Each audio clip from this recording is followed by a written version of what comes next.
एक राजा था जिसका नाम रामधन था। उनके जीवन में सभी सुख थे। राज्य का कामकाज भी ऐशो आराम से चल रहे था। राजा के नैतिक गुणों के कारण प्रजा भी बहुत प्रसन्न थी, और जिस राज्य में प्रजा खुश रहती है वहाँ की आर्थिक व्यवस्था भी दुरुस्त होती है। इस प्रकार हर क्षेत्र में राज्य का प्रवाह अच्छा था। इतने सुखों के बाद भी राजा दुखी था, क्योंकि उसकी कोई संतान नहीं थी। यह गम राजा को अंदर ही अंदर सताता रहता था। प्रजा को भी इस बात का बहुत दुख था। वर्षों के बाद राजा की यह मुराद पूरी हुई और उसे एक पुत्र की प्राप्ति हुई। पूरे नगर में कई दिनों तक जश्न मना। नागरिकों को राजमहल में दावत दी गई। राजा की इस खुशी में प्रजा भी झूम रही थी। समय बीतता जा रहा था। राजकुमार का नाम नंदन सिंह रखा गया। पूजा पाठ एवं इंतजार के बाद राजा को संतान प्राप्त हुई थी, इसलिए उसे बड़े लाड प्यार से रखा जाता था। लेकिन अति किसी बात की अच्छी नहीं होती। अधिक लाड ने नंदन सिंह को बहुत बिगाड़ दिया था। बचपन में तो नंदन की सभी बातें दिल को लुभाती थी, पर बड़े होते होते यही बातें बदतमीजी लगने लगती हैं।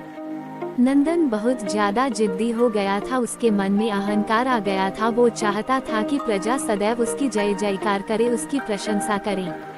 उसकी बात ना सुनने पर वो कोलाहल मचा देता था। बेचारे सैनिकों को तो वो पैर की जुती ही समझता था। आए दिन उसका प्रकोप प्रजा पर उतरने लगा था। वो खुद को भगवान के समान पूजता देखना चाहता था।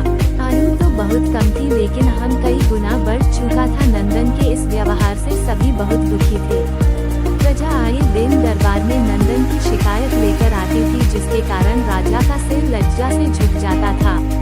यह एक गंभीर विषय बन चुका था। एक दिन राजा ने सभी खास दरबारियों एवं मंत्रियों की सभा बुलवाई और उनसे अपने दिल की बात कही कि वे राजकुमार के इस व्यवहार से अत्यंत दुखी हैं। राजकुमार इस राज्य का भविष्य है। अगर उनका व्यवहार यही रहा तो राज्य की खुशहाली चंद दिनों में ही जाती रहेगी। दरबारी राजा को सांत्वना देते हैं और कहते हैं कि आप हिम्मत रखें, वरना प्रजा निस्सहाय हो जाएगी। मंत्री ने सुझाव दिया कि राजकुमार को एक उचित मार्गदर्शन एवं सामान्य जीवन के अनुभव की जरूरत है। आप उन्हें गुरु राधागुप्त के आश्रम भेज दीजिए। सुना है वहाँ से जानवर भी इंसान बनकर निकलता है। ये बात राजा को पसंद आई और उसने नंदन को गुरु जी के आश्रम भेजा। अगले दिन राजा अपने पुत्र के साथ गुरु जी के आश्रम पहुँचे।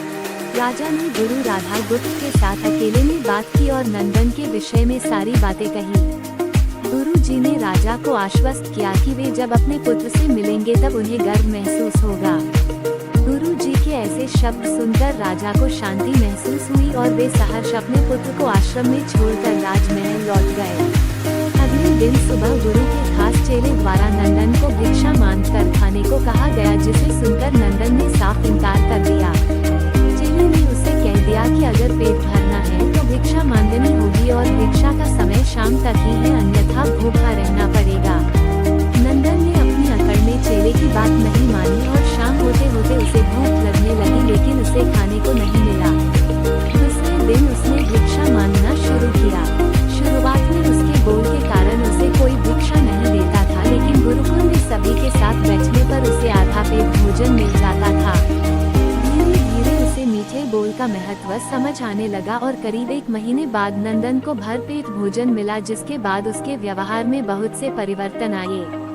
इसी तरह गुरुकुल के सभी नियमों ने राजकुमार में बहुत से परिवर्तन किए, जिसे राधागुप्त जी भी समझ रहे थे। एक दिन राधागुप्त जी ने नंदन को अपने साथ सुबह सवेरे सैर पर चलने कहा। दोनों सैर पर निकल गए। रास्ते भर बहुत बातें की। गुरु जी ने नंदन से कहा कि तुम बहुत बुद्धिमान हो और तुम्हें बहुत अधिक ऊर्जा है, जिसका तुम्हें सही दिशा में उपयोग करना आना चाहिए।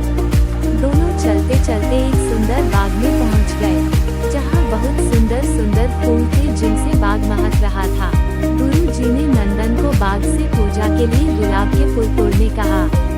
नंदन झट से सुंदर सुंदर गुलाब तोड़ लाया और अपने गुरु के सामने रख दिए। अब गुरु जी ने उसे नीम के पत्ते तोड़कर लाने कहा। नंदन वो भी ले आया। अब गुरु जी ने उसे एक गुलाब सूंघने दिया और कहा, बताओ कैसा लगता है। नंदन ने गुलाब सूंघा और गुलाब की बहुत तारीफ की। फिर गुरुजी उसे नीम के पत्ते चखकर उसके बारे में कहने को कहा। जैसे ही नंदन ने नीम के पत्ते खाए उसका मुंह कड़वा हो गया और उसने उसकी बहुत निंदा की और जतर कतर पीने का पानी ढूंढने लगा। नंदन की ये दशा देख गुरुजी मुस्कुरा रहे थे। पानी पीने के बाद नंदन को राहत मिली। फिर उसने गुरुजी से हंसने का कारण पूछा। तब गुरुजी ने उससे कहा कि जब तुमने गुलाब का फूल सूंघा तो तुम्हें उसकी खुशबू बहुत अच्छी लगी और तुमने उसकी तारीफ की, लेकिन जब तुमने नीम की पत्तियां खाई तो तुम्हें वो कड़वी लगी और तुमने उसे थूक दिया और उसकी निंदा भी की। गुरुजी से नंदन को समझाया, जिस प्रकार तुम्हें जो अच्छा लगता है तुम उसकी तारीफ करते हो, उसी प्रकार प्रजा भी जिसमें गुण होते हैं उसकी प्रशंसा करती है। अगर तुम उनके साथ दुर्व्यवहार करोगे और उनसे प्रशंसा की उम्मीद करोगे तो वे ये कभी दिल से नहीं कर पाएंगे। इस प्रकार जहाँ गुण होते हैं वहाँ प्रशंसा होती है। नंदन को सभी बातें विस्तार से समझ आ जाती हैं और वो अपने महल लौट जाता है। नंदन में बहुत परिवर्तन आता है और वो बाद में एक सफल राजा बनता है। कहानी की शिक्षा। गुरु की सीख ने नंदन का जीवन ही बदल दिया। वो एक क्रूर राजकुमार से एक न्यायप्रिय दयालु राजा बन गया। इस कहानी से हमें यही शिक्षा मिलती है कि हम में गुण होंगे तो लोग हमें हमेशा पसंद करेंगे, लेकिन अगर हम अवगुणी हैं तो हमें प्रशंसा कभी नहीं मिल सकती। तो दोस्तों, आज की ये स्टोरी कैसी लगी कमेंट बॉक्स में जरूर बताना और हमारे चैनल को सब्सक्राइब करके बेल आइकन को प्रेस कर ले ताकि वीडियो अब तक पहुंच सके।